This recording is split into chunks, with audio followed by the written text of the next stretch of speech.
Men, it's time to stand up and be the man and the leader that God ordained and called us to be. In today's world, we see a desperate plea for male leadership.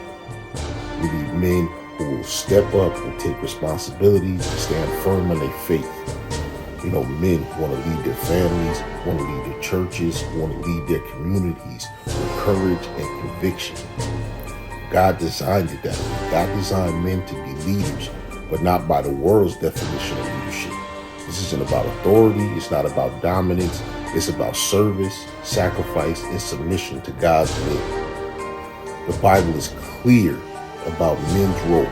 In Ephesians 5:23-25, Paul says, "For the husband is the head of the wife, as Christ is the head of the church.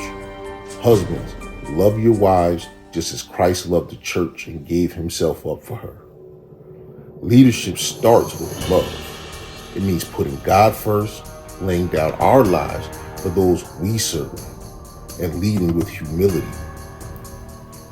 Too many men are falling short of this, whether it's complacency, it's fear, or you're just distracted by the world. You know, we've allowed culture to dictate our priorities. As a result, families are breaking, communities are struggling, and our influence is waning. It's terrible. God never intended for us to be passive. He created us to lead boldly, strongly. That word boldly, that has to stand out to you. You know, he created us to stand in the gap and to be a reflection of his love and his power. And trust me, he is the most powerful. And we have to be a reflection of that. You know, living a life of prayer, seeking God's guidance daily, interceding for our families, and relying on God's strength.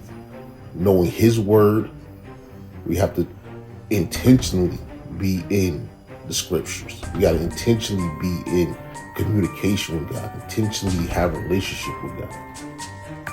Man, we have to step up. The calling is now.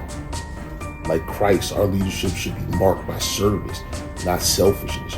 Whether it's your wife, your children, your community, we're called to serve with humility and grace.